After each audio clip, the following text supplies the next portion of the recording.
For more than an hour after Raoul's departure, Madame Fauvel remained in a state of stupor bordering upon unconsciousness.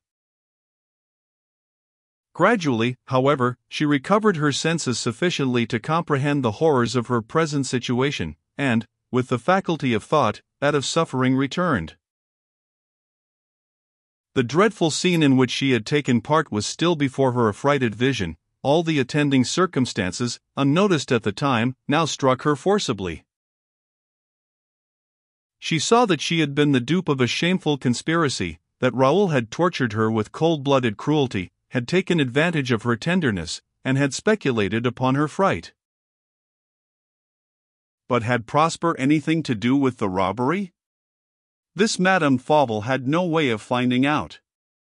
Raoul knew how the blow would strike when he accused Prosper. He knew that Madame Fauvel would end by believing in the cashier's complicity.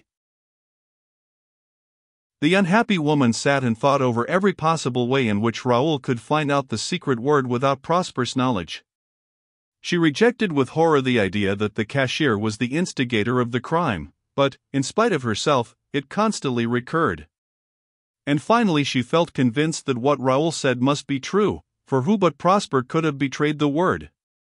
And who but Prosper could have left so large an amount of money in the safe, which, by order of the banker, was to be always left empty at night? Knowing that Prosper was leading a life of extravagance and dissipation, she thought it very likely that he had, from sheer desperation, resorted to this bold step to pay his debts. Her blind affection, moreover, made her anxious to attribute the crime to anyone, rather than to her darling son. She had heard that Prosper was supporting one of those worthless creatures whose extravagance impoverishes men, and whose evil influence perverts their natures. When a young man is thus degraded, will he stop at any sin or crime? Alas! Madame Fauvel knew, from her own sad experience, to what depths even one fault can lead. Although she believed Prosper guilty, she did not blame him, but considered herself responsible for his sins. Had she not herself banished the poor young man from the fireside which he had begun to regard as his own? Had she not destroyed his hopes of happiness, by crushing his pure love for a noble girl, whom he looked upon as his future wife, and thus driven him into a life of dissipation and sin? She was undecided whether to confide in Madeleine, or bury the secret in her own breast. Fatally inspired, she decided to keep silent. When Madeleine returned home at 11 o'clock, Madame Fauvel not only was silent as to what had occurred, but even succeeded in so concealing all traces of her agitation, that she escaped any questions from Bernice. Her calmness never left her when Emma Fauvel and Lucien returned, although she was in terror lest her husband should go down to the cash-room to see that everything was safely locked up. It was not his habit to open the money safe at night, but he sometimes did. As fate would have it, the banker, as soon as he entered the room, began to speak of Prosper, saying how distressing it was that so interesting a young man should be thus throwing himself away, and wondering what could have happened to make him suddenly cease his visits at the house, and resort to bad company. If Emma Fauvel had looked at the faces of his wife and niece while he harshly blamed the cashier, he would have been puzzled at their strange expressions. All night long Madame Fauvel suffered the most intolerable agony. She counted each stroke of the town clock, as the hours dragged on. In 6 hours, she said to herself, in 5 hours, in 4 hours, in 3 hours, in 1 hour, all will be discovered, and then what will happen? Heaven help me! At sunrise she heard the servants moving about the house. Then the office shutters opened, then, later, she heard the clerks going into the bank. She attempted to get up, but felt so ill and weak that she sank back on her pillow, and lying there, trembling like a leaf, bathed in cold perspiration, she awaited the discovery of the robbery. She was leaning over the side of the bed, straining her ear to catch a sound from the cash-room, when Madeleine, who had just left her, rushed into the room. The white face and wild eyes of the poor girl told Madame Fauvel that the crime was discovered. "Do you know what has happened, Aunt?" cried Madeline, in a shrill, horrified tone. "Prosper is accused of robbery, and the police have come to take him to prison." A groan was Madame Fauble's only answer. "Raoul or the Marquis is at the bottom of this," continued Madeline excitedly. "How can they be concerned in it, my child?" "I can't tell yet, but I only know that Prosper is innocent. I have just seen him, spoken to him. He would never have looked me in the face had he been guilty." Madame Fauble opened her lips to confess all. Fear kept her silent. "What can these wretches want?" said Madeline. "What new sacrifice do they demand? Dishonor Prosper. Good heavens! Why did they not kill him at once? He would rather be dead than disgraced." Here the entrance of M. Fauble interrupted Madeline. The banker was so angry that he could scarcely speak. "The worthless scoundrel," he cried, "to think of his daring to accuse me! To insinuate that I robbed my own safe! And that Marquis de Clameren must needs doubt my good faith in keeping my engagement to pay his money." Then, without noticing the effect of his story upon the two women, he proceeded to relate all that had occurred downstairs. "I was afraid this extravagance would lead to something terrible," he said in conclusion. "You know I told you last night that Prosper was growing worse in his conduct, and that he would get into trouble." Throughout the day Madeline's devotion to her aunt was severely tried. The generous girl saw disgrace heaped upon the man she loved. She had perfect faith in his innocence. She felt sure she knew who had laid the trap to ruin him, and yet she could not say a word in his defense. Fearing that Madeline would suspect her of complicity in the theft if she remained in bed and betrayed so much agitation, Madame Fauble arose and dressed for breakfast. It was a dreary meal. No one tasted a morsel. The servants moved about on their tiptoes, as silently as if a death had occurred in the family. About 2 o'clock, a servant came to M. Fauble's study, and said that the Marquis de Clameren desired to see him. "What?" cried the banker, "does he dare?" Then, after a moment's reflection, he added, "Ask him to walk up."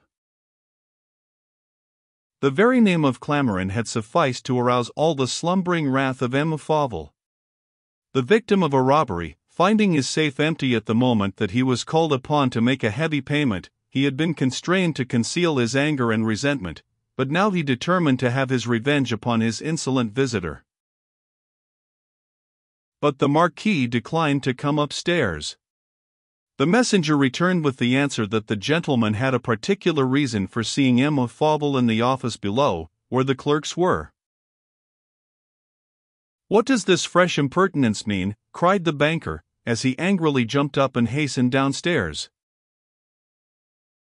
M. de Clameren was standing in the middle of the room adjoining the cash-room. M. Fauble walked up to him, and said bluntly, "What do you want now, monsieur? You have been paid your money, and I have your receipt." To the surprise of all the clerks, and the banker himself, the Marquis seemed not in the least offended at this rude greeting, but answered in a deferential but not at all humble manner. "You are hard upon me, monsieur, but I deserve it, and that is why I am here. A gentleman always acknowledges when he is in the wrong. In this instance I am the offender, and I flatter myself that my past will permit me to say so without being accused of cowardice or lack of self-respect.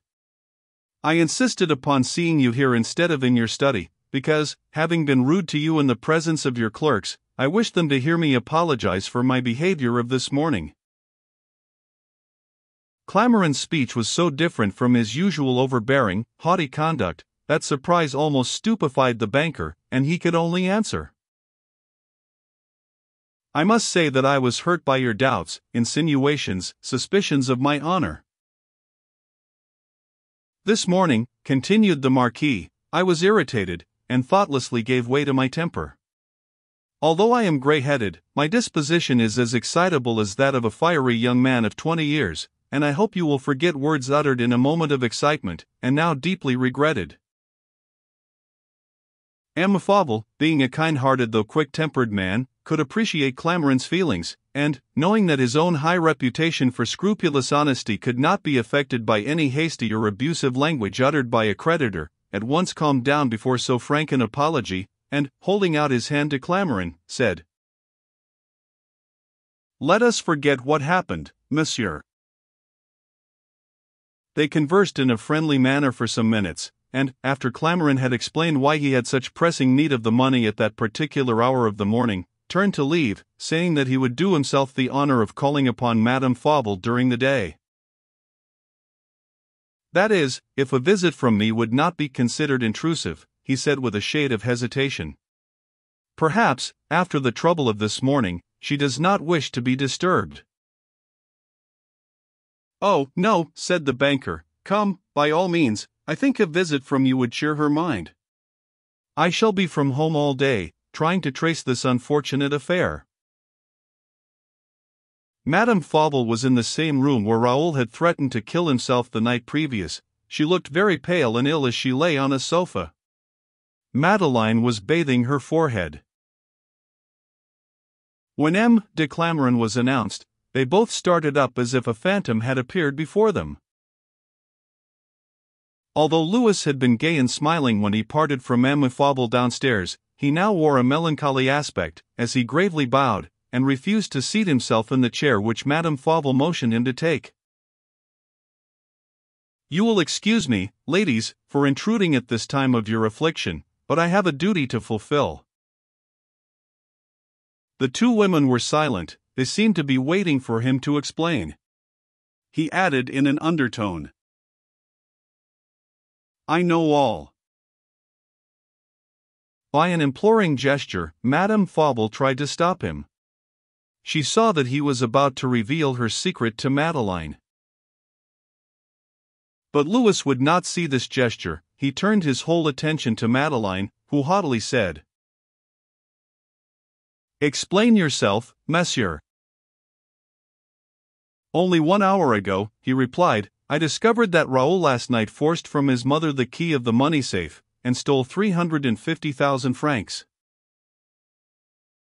Madeleine crimsoned with shame and indignation. She leaned over the sofa, and seizing her aunt's wrist shook it violently, and in a hollow voice cried, "It is false, is it not, aunt? Speak!" "Alas! Alas!" groaned Madame Fauvel. "What have I done?" "You have allowed Prosper to be accused," cried Madeleine. "You have suffered him to be arrested, and disgraced for life." "Forgive me," sighed Madame Fauvel. "He was about to kill himself. I was so frightened. Then you know Prosper was to share the money. He gave Raoul the secret word." "Good heavens! Aunt, how could you believe such a falsehood as that?" Clameron interrupted them.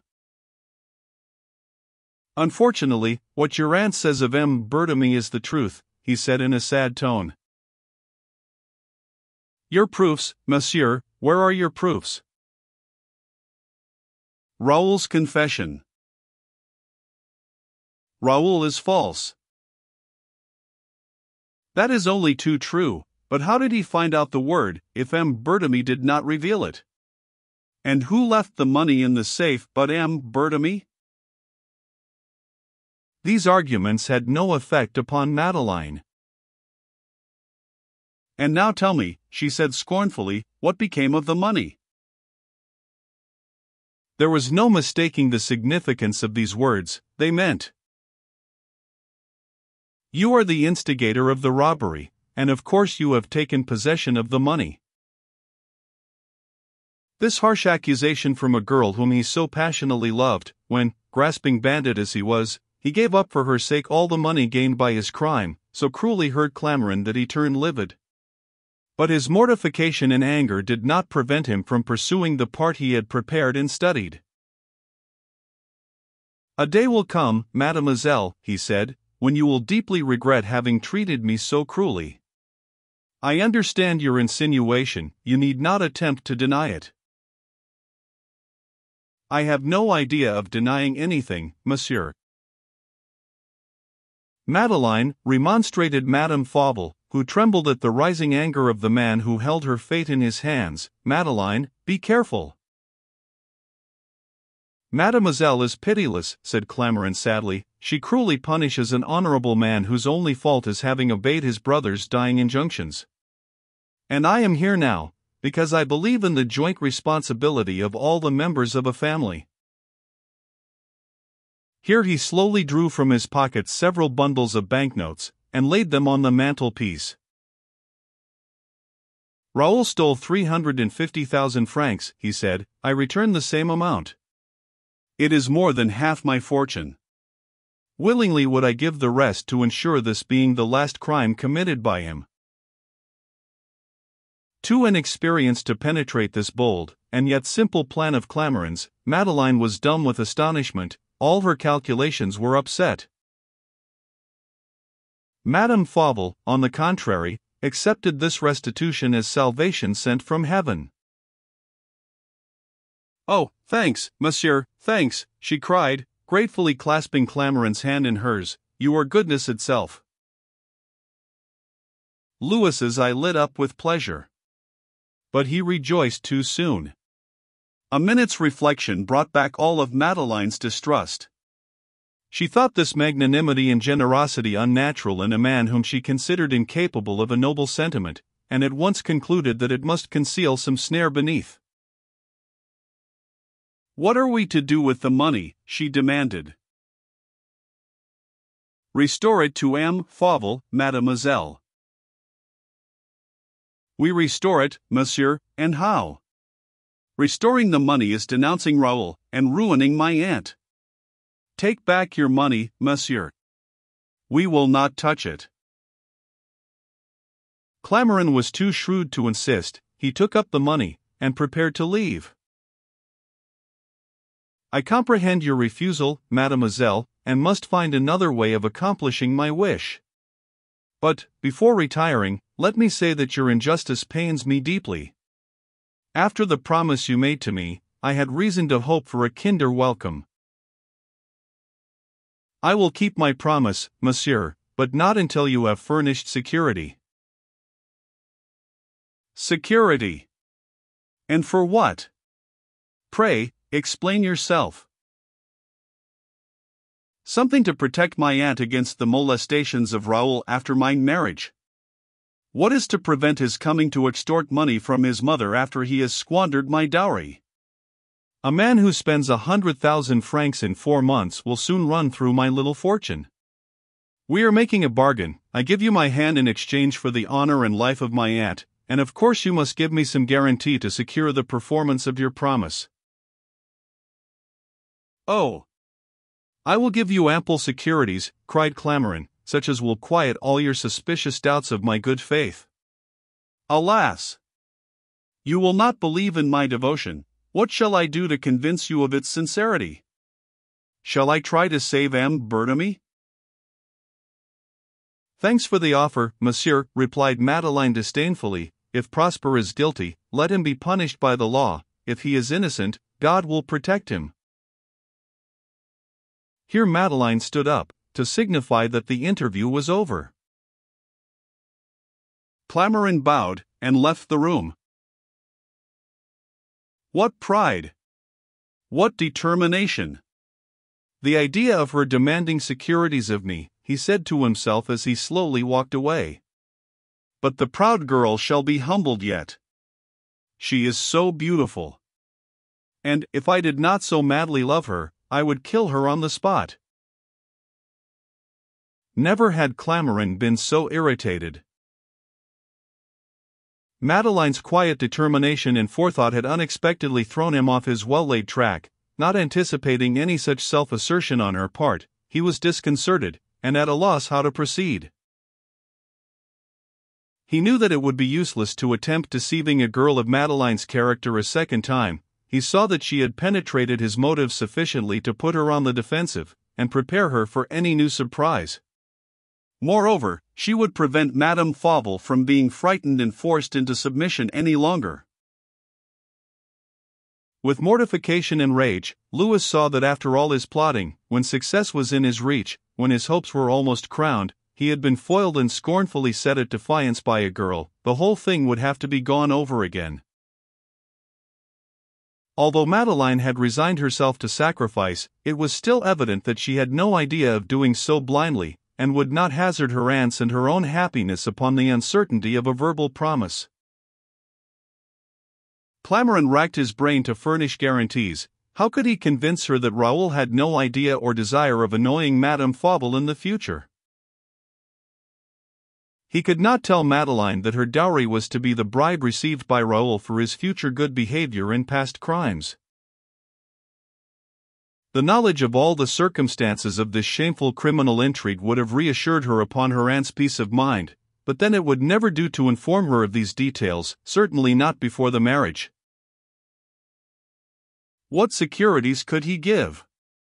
Not one could he think of. But Clameron was not one of those slow-minded men who take weeks to consider a difficulty. When he could not untie a knot, he would cut it. Raoul was a stumbling block to his wishes, and he swore to rid himself of his troublesome accomplice as soon as possible. Although it was not an easy matter to dispose of so cunning a knave, Clameron felt no hesitation in undertaking to accomplish his purpose. He was incited by one of those passions which age renders terrible. The more certain he was of Madeleine's contempt and dislike, the more determined he was to marry her. His love seemed to be a sort of insane desire to possess and call his own the one being whom he recognized as his superior in every way. But he had sense enough to see that he might ruin his prospects by undue haste, and that the safest course would be to await the result of the robbery and its effect upon Prosper. He waited in anxious expectation of a summons from Madame Fauvel. At last he concluded that Madeleine was waiting for him to make the next move in the direction of yielding. He was right. Madeleine knew that after the last bold step the accomplices would remain quiet for a while. She knew resistance could have no worse results than would cowardly submission, and therefore assumed the entire responsibility of managing the affair so as to keep at bay both Raoul and Clameron. She knew that Madame Fauvel would be anxious to accept any terms of peace, but she determined to use all her influence to prevent her doing this, and to force upon her the necessity of preserving a dignified silence. This accounted for the silence of the two women, who were quietly waiting for their adversaries to renew hostilities. They even succeeded in concealing their anxiety beneath assumed indifference, never asking any questions about the robbery, or those in any way connected with it. M. Fauvel brought them an account of Prosper's examination, the many charges brought against him, his obstinate denial of having stolen the money, and finally how, after great perplexity and close study of the case by the judge of instruction, the cashier had been discharged for want of sufficient proof against him. Since Clameron's offer to restore the notes, Madame Fauvel had not doubted Prosper's guilt. She said nothing, but inwardly accused him of having seduced her son from the path of virtue, and enticed him into crime, her son whom she would never cease to love, no matter how great his faults. Madeleine had perfect faith in Prosper's innocence. She was so confident of his being restored to liberty that she ventured to ask her uncle, under pretext of some charitable object, to give her 10,000 francs, which she sent to the unfortunate victim of circumstantial evidence, who, from what she had heard of his poverty, must be in need of assistance. In the letter, cut from her prayer book to avoid detection by writing, accompanying the money, she advised Prosper to leave France, because she knew that it would be impossible for a man of his proud nature to remain on the scene of his disgrace. The greater his innocence, the more intolerable his suffering. Besides, Madeleine, at that time feeling that she would be obliged to marry Clameron, was anxious to have the man she loved far, far away from her.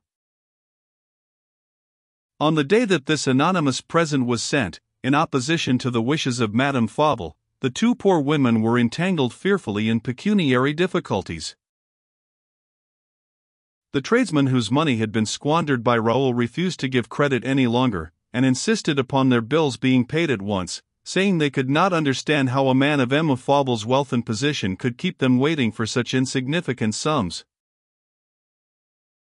The butcher, grocer, and wine merchant had bills of 1, 2, and 500 francs only, but, not having even that small amount, Madame Fauvel had difficulty in prevailing upon them to receive a part on account, and wait a little longer for the residue. Some of the storekeepers threatened to ask the banker for their money, if everything was not settled before the end of the week. Alas! Madame Fauvel's indebtedness amounted to 15,000 francs. Madeleine and her aunt had declined all invitations during the winter, to avoid purchasing evening dresses, having always been remarkable for their superb toilets, seldom appearing in the same ball dress twice. They dared not give rise to comment by wearing their old dresses, and knowing that Emma Fauvel would be the first to ask the cause of this sudden change, as he liked to see them always the best dressed women in the room. But at last they were obliged to appear in public. Emma Fauvel's most intimate friends, the Messrs. Jean Didier, were about to give a splendid ball, and, as fate would have it, a fancy ball, which would require the purchasing of costumes. Where would the money come from? They had been owing a large bill to their dressmaker for over a year. Would she consent to furnish them dresses on credit? They were ashamed to ask her. Madeleine's new maid, Paulmire Choqueril, extricated them from this difficulty. This girl, who seemed to have suffered all the minor ills of life, which, after all, are the hardest to bear, seemed to have divined her mistress's anxiety. At any rate, she voluntarily informed Madeleine that a friend of hers, a first-class dressmaker, had just set up for herself, and would be glad to furnish materials and make the dresses on credit, for the sake of obtaining the patronage of Madame Fauvel and her niece, which would at once bring her plenty of fashionable customers. But, after this dilemma was settled, a still greater one presented itself. Madame Fauvel and her niece could not appear at a ball without jewelry, and every jewel they owned had been taken by Raoul and pawned. After thinking the matter over, Madeleine decided to ask Raoul to take some of the stolen money, and redeem the last set of jewels he had forced from his mother. She informed her aunt of her intention, and said, in a tone that admitted of no contradiction, "Appoint an interview with Raoul, he will not dare to refuse you, and I will go in your stead." The next day, the courageous girl took a cab, and, regardless of the inclement weather, went to Vézenet. She would have been filled with consternation had she known that M. Vergeret and Prosper were following close behind, and witnessed her interview from the top of a ladder. Her bold step was fruitless. Raoul swore that he had divided with Prosper, that his own half of the money was spent, and that he had not a Napoleon wherewith to redeem anything. He even refused to give up the pledges, and Madeleine had to resort to threats of exposure, before she could induce him to surrender the tickets of 4 or 5 trifling articles that were indispensable to their toilet. Clamaran had ordered him to refuse positively to give up a single ticket, because he hoped that in their distress they would call upon him for relief. The violent altercation witnessed by Clamaran's new valet, Joseph Dubois, had been caused by the exaction of this promise. The accomplices were at that time on very bad terms. Clamaran was seeking a safe means of getting rid of Raoul, and the young scamp, having a presentiment of his uncle's intentions, was determined to outwit him. Nothing but the certainty of impending danger could reconcile them. The danger was revealed to them both at the Jean Didier ball. Who was the mysterious mountebank that indulged in such transparent allusions to Madame Fauvel's private troubles, and then said, with threatening significance to Louis, "I was the best friend of your brother Gaston?" Who he was, where he came from, they could not imagine, but they clearly saw that he was a dangerous enemy, and forthwith attempted to assassinate him upon his leaving the ball.